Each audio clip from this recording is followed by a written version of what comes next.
ডাইনি, স্কন্ধকাটা, মেছোভূত এবং পেতনি তাদের অদ্ভুত বাইকগুলো নিয়ে রেসের জন্য প্রস্তুত হচ্ছিল। তারপর সে এক ঘুটঘুটে অমাবস্যার রাত। ভাঙা শিব মন্দিরের পাশের প্রাচীন বটতলাটা আজ ভূতেদের কলরবে গম গম করছে, যেন ভূতেদের চাঁদের হাট বসেছে। আর সেই হট্টগোলের কারণ হলো বছরের সেরা ভুতুড়ে বাইক রেস। এই যে আসুন আসুন, গরম গরম ফুলুরি বেগুনি একেবারে খাটে ভূতের তেলে ভাজা। আসুন আসুন, রেস দেখবেন আর মুখে কিছু দেবেন না, তা কি হয়? আসুন আসুন, তাড়াতাড়ি আসুন। আমি তো আমার জমানো সব টাকা করি পেতনির নামেই লাগালাম। কি তার রূপ আর কি তার নিঃশব্দে চলার ভঙ্গি! বাহ, ওকে ধরা কারো কম্য নয়। ধর্মকা, রূপ দিয়ে কি আর রেস জেতা যায়? শক্তি লাগে, শক্তি। বাজি লাগাতে হলে লাগা স্কন্ধকাটার উপর। কি প্রকাণ্ড বাইক! আর দেখ কি গায়ের জোর! এক ধাক্কায় সবকটাকে উড়িয়ে দেবে। তোরা কিছুই বুঝিস না। আসল খেলোয়াড় হলো নোলক ডাইনি। বয়স হয়েছে বটে, কিন্তু বুদ্ধিতে সবার কান কাটবে। দেখিস, ওই জিতবে। এই সব কিছুর সাক্ষী এক মানব সন্তান, অসীম সাহসী হাবু। সে চুপি চুপি বাড়ি থেকে পালিয়ে এসেছে এই অদ্ভুত রেস দেখবে বলে। আম গাছের সবচেয়ে উঁচু ডালে ঘন পাতার আড়ালে লুকিয়ে সে বসে আছে। তার ছোট্ট বুকটা ভয়, উত্তেজনা আর রোমাঞ্চের এক অদ্ভুত মিশ্রণে ধুকপুক ধুকপুক করছে। স্টার্টিং লাইনে 4 জন প্রতিযোগী দাঁড়িয়ে আছে। প্রত্যেকেই নিজের বাইকে আস্ফালনে ব্যস্ত। সবার সামনে নোলক ডাইনি। তার ছাটা এক্সপ্রেসের ইঞ্জিন থেকে ভটর ভটর করে শব্দের সাথে ধোঁয়া বেরোচ্ছে।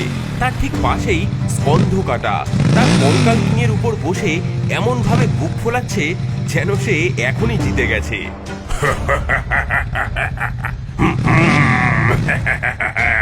আমার কঙ্কাল কিং এর সামনে আজ কেউ টিকবি না।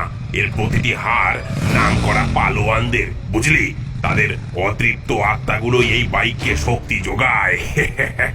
কিরে কিরে ডাইনি বুড়ি, তোর এই মরচে পড়া ছাটায় আজ তেল দিয়েছিস তো, নাকি মাঝপথে ভেঙে পড়ে আমার পায়ের তলায় আসবি? এই মুন্ডহীন দৈত্য, তোর মোটা মাথায় বুদ্ধিও নেই দেখছি। বয়স নিয়ে খোটা দিস না। বয়স যত বাড়ে ধারও তত বাড়ে। আমার ঝাঁটা হলো ক্লাসিক মডেল, অ্যান্টিক জিনিস। এর কদর তুই কি বুঝবি? আমার ঝাঁটা চলে মন্ত্রের জোরে আর স্টাইলের ঠেলায়। তোর মতো হাড় জিরজিরে খটখটে গাড়ির মতো শুধু আওয়াজে সার না। তাদের ঝগড়ার মাঝেই তৃতীয় প্রতিযোগী মেছোভূত, সঙ্গে তার ইলিশ রকেট। আমার ইলিশ রকেটের কাছ থেকে একটু দূরে থাকিস সবাই। আজকের মাছটা একেবারে পদ্মায় টাটকা ইলিশ। যা গন্ধ না, তোদের মাথা ঘুরে পড়লে আমি কিন্তু কিছু বলতে পারবো না। সব শেষে ছিল সুন্দরী পেতনি। সে কোনো তর্কে গেল না।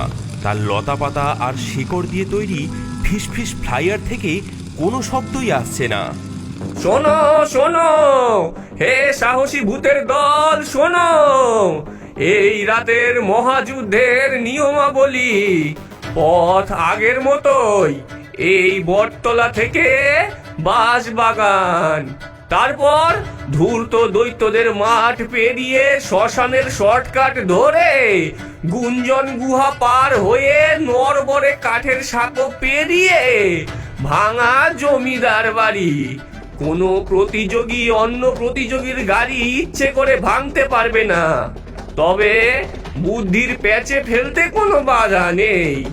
যে প্রথম হবে সে পাবে মহা পুরস্কার, 1 বোতল খাঁটি জোনাকি পোকার আলো, যা দিয়ে 100 বছর যে কোনো অন্ধকার ঘর দিনের মতো আলোকিত করে রাখা যাবে।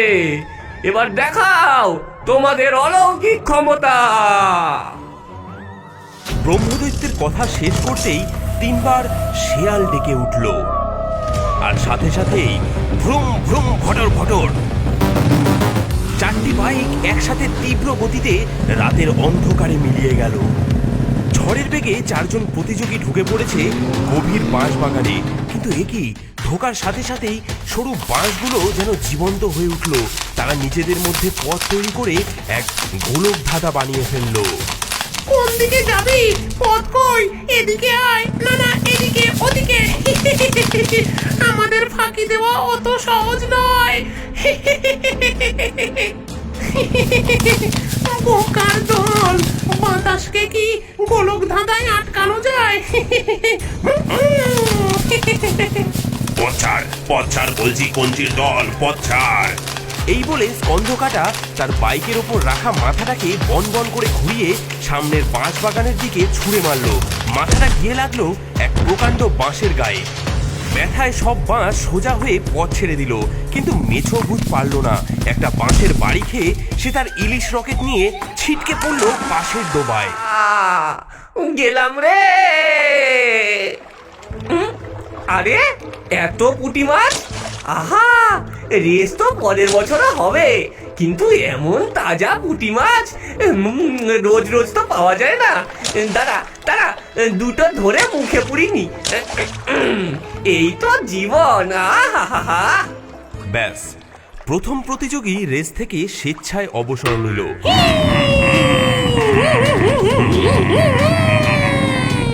বাঁশবাগান পেরিয়ে বাকি তিনজন এসে পড়ল এক বিশাল ফাঁকা মাঠে।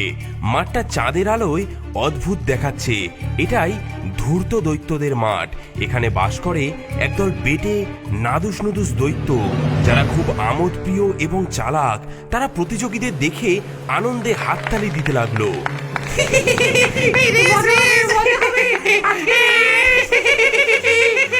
ওদের পথ আটকারে, দেখি আমার বুদ্ধি ওদের।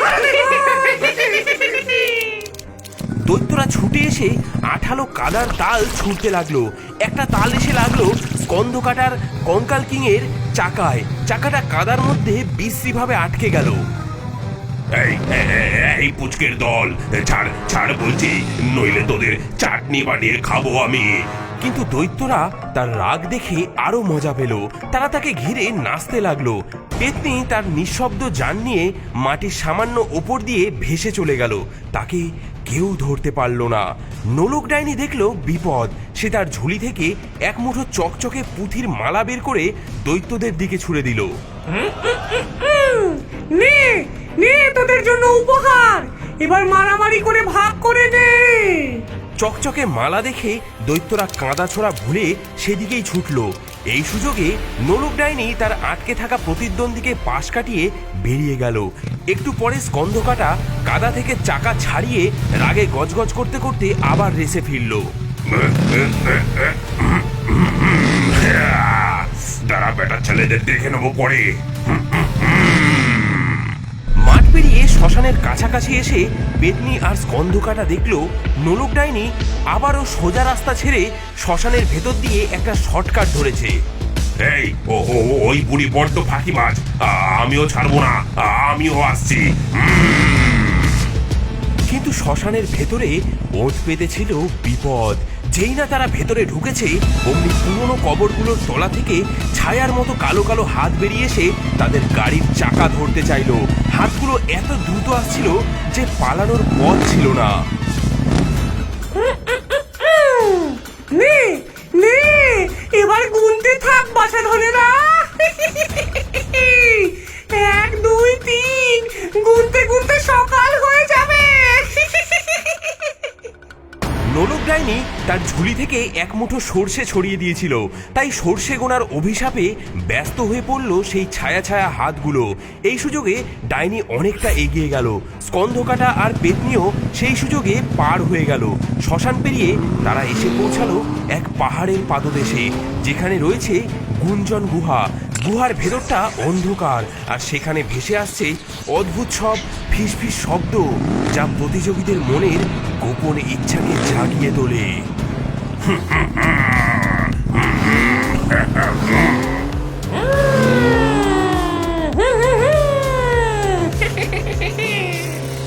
এদিকে আয় স্কন্ধ কাটা। এই গুহার শেষে তোর জন্য রাখা আছে এক বীর যোদ্ধার মাথা। তোর আর এই ছেঁড়া মাথা বগলে বইতে হবে না। এদিকে আয়। চুপ কর, আমার এই মাথায় সেরা। এর চোখ দুটো হেডলাইটের কাজ করে। তোর ওই যোদ্ধার মাথায় কি সেই ব্যবস্থা আছে? নেই।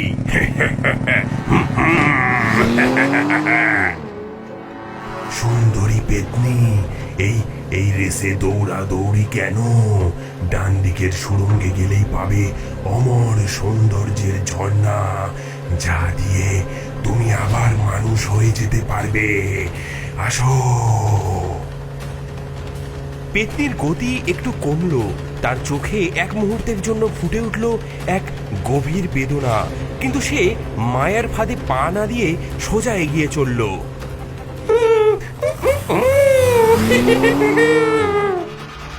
নোলক ডাইনি, তোর ঝাঁটার চেয়েও শক্তিশালী মহাবিশ্বের শ্রেষ্ঠ জাদুর কাঠি আছে বাম দিকের রাস্তায়।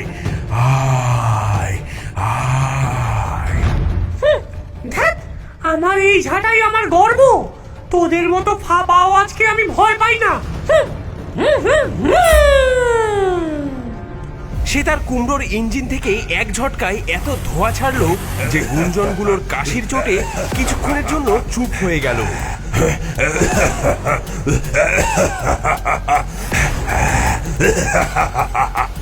গুহা পেরিয়ে বাকি তিনজন প্রতিযোগী এসে পৌঁছালো এক নদীর ধারে। নদী পেরোনোর জন্য ভরসা শুধু একটিমাত্র পুরনো নড়বড়ে কাঠের সাঁকো।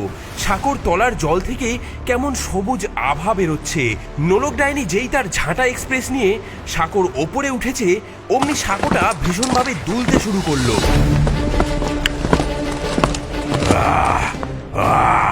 কার এত বড় বুকের পাটা? আমার ঘুমের 12টা বাজালি। দাঁড়া, তোদের সব কটাকে আজ জলের তলায় চোবাবো। দেখা গেল জলের ভেতর থেকে দুটো বিশাল শ্যাওলা ধরা সবুজ হাত বেরিয়ে এসে সাঁকোর খুঁটি দুটো ধরে নাড়াচ্ছে এক ভয়ঙ্কর জল পিশাচ।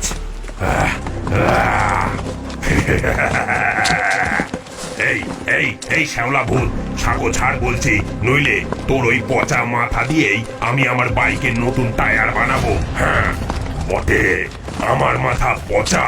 দাঁড়া, তোকে তোকে দিয়েই আজ আমার রাতের খাবারটা সারবো। জল পিশাচ আবারও জোরে জোরে সাঁকো নাড়াতে লাগলো, কিন্তু নোলক ডাইনি শুধু মুচকি হাসলো। এই রোগের ওষুধ আছে আমার কাছে। সে তার ঝুলি থেকে একটা জ্যান্ত কাঁকড়া বিছে বের করে জলের মধ্যে ছুঁড়ে দিল। বিছেটা সাঁতরাতে সাঁতরাতে গিয়ে জল পিশাচের হাতে দিল এক বিষাক্ত হুল ফুটিয়ে। ওরে বাবারে, ওরে বাবারে, চলে গেল রে, ওরে বাবারে। যন্ত্রণায় ছটফট করতে করতে জল পিশাচের হাতটা সরিয়ে নিতেই সাঁকোটা স্থির হলো। সেই সুযোগে ডাইনি আর স্কন্ধকাটা ছাই করে সাঁকো পার হয়ে গেল। আর নিঃশব্দ পেতনি সে কখন যে দুলুনি উপেক্ষা করে সবার অলক্ষ্যে পার হয়ে গেছে তা কেউ টেরই পায়নি।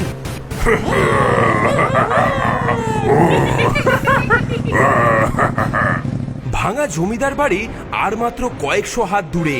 ফিনিশ লাইন দেখা যাচ্ছে। এবার লড়াই তিনজনের। নিঃশব্দে সবার আগে চলেছে পেতনি, আর পেছনে গর্জন করতে করতে চলেছে স্কন্ধকাটা, আর তার একটু পেছনেই নোলক ডাইনি। পেতনি, পেতনি, আজ তোর ফিসফিসানি বন্ধ হবে। আমার কঙ্কাল কিং তোকে আজ হারিয়েই ছাড়বে। ডাইনি দেখলো সে শক্তিতে আর পেরে উঠবে না। এবার দরকার খাঁটি বুদ্ধির। সে গলা ফাটিয়ে এমন চিৎকার করলো যা শুনে বাকি দুজন চমকে গেল। ওরে পেতনি, সর্বনাশ! পেছনে দেখ, ব্রহ্মদৈত্য নিয়ম ভেঙে তোর দিকেই তেড়ে আসছে। তুই নাকি দৈত্যদের মাঠে শর্টকাট নিয়েছিস। পেতনি ভূত হলেও ভারী নিয়মনিষ্ঠ। অন্যায়ের অপবাদ সে সহ্য করতে পারে না। কি অসম্ভব! আমি কোনো নিয়ম ভাঙিনি। সে সত্যি সত্যি পেছনে তাকাতেই তার মনোযোগ নড়ে গেল আর বাইকের গতি কমে গেল। সেই সুযোগে স্কন্ধকাটা তাকে টপকে গেল, কিন্তু ডাইনির চাল তখনও বাকি ছিল। সাব্বাস সাব্বাস বেটা পালোয়ান, তুই জিতবি। আরে তোর মাথাটা খুশিতে কেমন চকচক করছে, একবার দেখ। জয়ের আলোয় তোর চোখ দুটো যেন হীরের মতো জল জল করছে রে। হ্যাঁ, কই কই দেখি দেখি, সত্যি বলছিস? হ্যাঁ। সে আনন্দে আত্মহারা হয়ে তার বাইকে রাখা মাথাটাকে উঁচু করে দু হাতে ধরে দেখতে লাগলো। আর যেই না মাথাটা উঁচু করেছে, অমনি তার বাইকের হ্যান্ডেলের নিয়ন্ত্রণ গেল হারিয়ে। বাইকটা গড়গড়িয়ে সোজা গিয়ে ভাঙা দেওয়ালের ওপর পড়ল। এই সুযোগেই নোলক ডাইনি তার ঝাঁটা এক্সপ্রেসের শেষ টান দিয়ে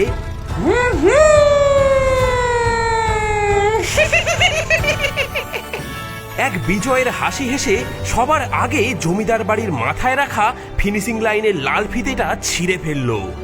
ব্রহ্মদৈত্য বিজয়ী নোলক ডাইনির হাতে জোনাকি পোকার আলোর বোতল তুলে দিলেন। হে হে হে, আমি রাতের রানী। শক্তি দিয়ে সব হয় না, বুদ্ধি যার মুলুক তার। নিজের বোকামির জন্যই আজ আমি হেরে গেলাম। বেইমানি বেইমানি, সব সব চালাকি। ওই ডাইনি একটা ধরিবাজ। দাঁড়া, পরের রেসে তোকে আমি দেখে নেব। হ্যাঁ। ঠিক তখনই ডোবার দিক থেকে হেঁটে হেঁটে এলো মেছো ভূত। তার মুখে তখনও পুঁটি মাছের লেজ লেগে আছে। কি রে, তোরা এখানে? রেস শেষ নাকি? কে জিতলো রে? যাকে কে জিতলো তাতে কি, তোরা খাবি নাকি দুটো পুঁটি মাছ ভাজা? দারুণ স্বাদ। এদিকে আম গাছ থেকে সাবধানে নেমে এলো হাবু। তার সারা শরীর উত্তেজনায় কাঁপছে। তার মনে হলো ভূতেরাও তো অনেকটা মানুষের মতোই, কেউ শক্তিশালী কিন্তু বোকা, কেউ সুন্দরী কিন্তু নিয়ম মেনে চলে, কেউ চালাক আর বুদ্ধিমতী, আবার কেউ সব ভুলে শুধু পেট পুজো নিয়েই ব্যস্ত। সে হাসবে না ভয় পাবে বুঝতেই পারছিল না, কিন্তু একটা জিনিস সে বুঝেছিল, এই রাতের অভিজ্ঞতা সে জীবনেও ভুলবে না। আর পরের অমাবস্যার রাতের জন্য তাকে আবার অধীর আগ্রহে অপেক্ষা করতে হবে।